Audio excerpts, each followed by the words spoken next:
everyone, I'm doing the eating disorder tag. So, I've got the other ones on here too. Okay. How old were you when your eating disorder began? I had a lot of tendencies going all the way back to when I was very young.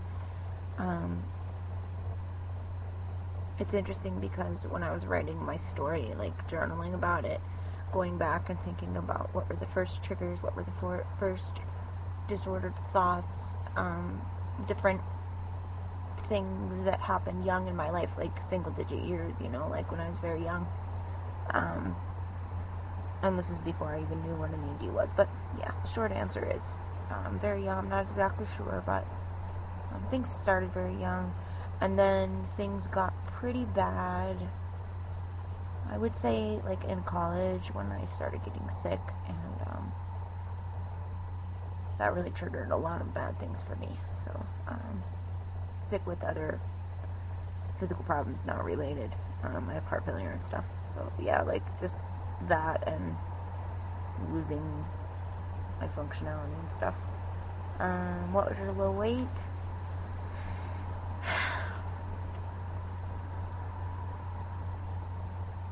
This is hard. I don't ever talk about that because I know how competitive people with EDs can be. I know how triggering it can be, even unintentionally, even if you're not actively engaging in eating disordered behaviors. Those thoughts are always there, and I just don't want to stick a number in somebody's head that might screw with them later. So, I apologize, but I'm going to pass on saying, but yeah, I got pretty sick, so. Okay, here comes the rest of it. I just had to move because of the AC. Let's see. 3, did you decide to recover, or were you made to due to age, etc.? I decided to, on my own. Am I in the right one? Okay, there. No, I was reading a different one. I'm actually writing a chronic illness one, so I was on the wrong page. Okay, what are you diagnosed with? I initially had chronic overeating and binge eating disorder. When I first got very sick, I gained quite a bit of weight. And then I got really into restriction. So the battle, I would say, for the past good number of years has been anorexia nervosa, and eat no restrictive subtype depending on my weight. I've been underweight the whole time, but I don't necessarily know if I was like diagnostic for anorexia with my BMI, so that's why I say, like, I think I've been eat-not restrictive subtype sometimes. Do you binge? I used to. I don't anymore. Do you purge? No. I have chronic nausea and I have major emetophobia, so I will do anything and everything to avoid throwing up. So yeah, purging is not something I would ever want to get into. What is the first ED person you watched on YouTube? That would have to be my own stick figure.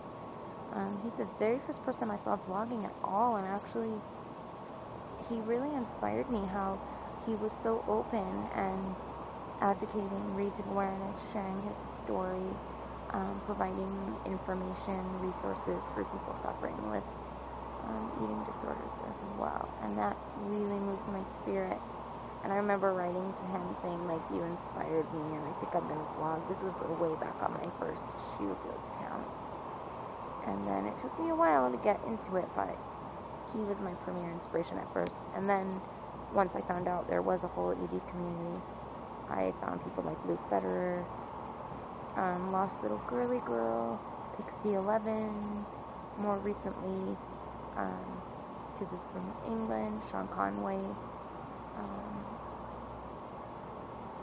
There's so many. Go Figure 1221. all the people that are on the collaborative channel.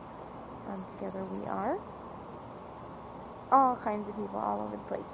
So, yeah, like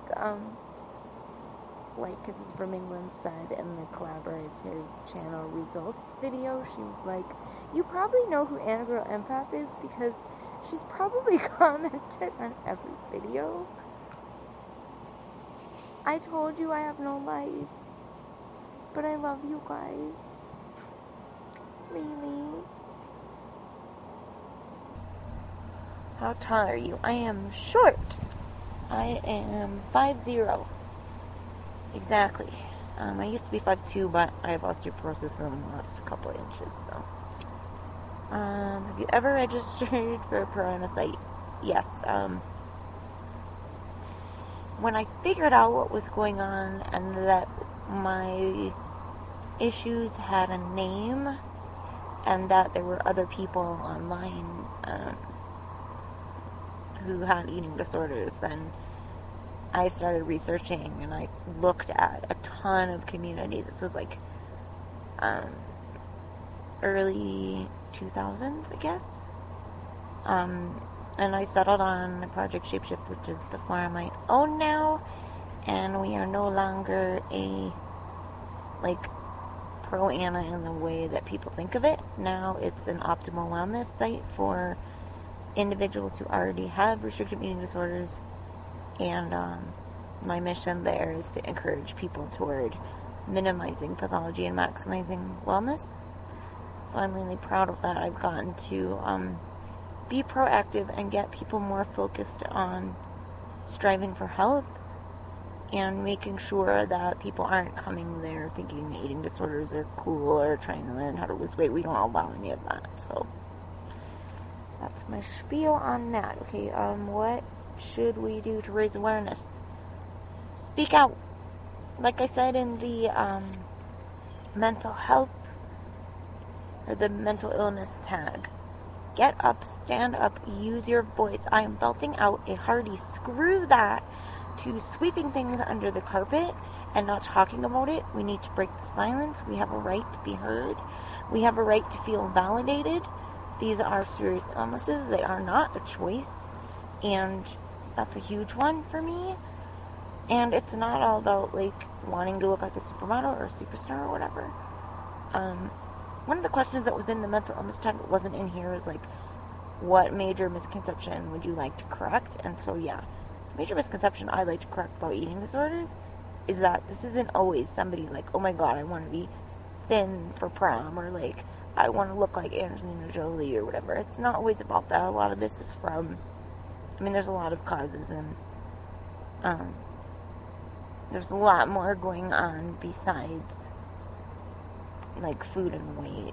The internal torment is much deeper and isn't shallow or a choice. You don't decide to be anorexic. That's just not how it works. Okay, now I'm getting a little soapboxy, but I answered all the questions, so you all are officially tagged. If you're watching this, I want to see you guys fill this out if you have an ED. Much love to everyone. Be well, precious ones. God, my arm is so tired from holding my notebook. Bye, guys.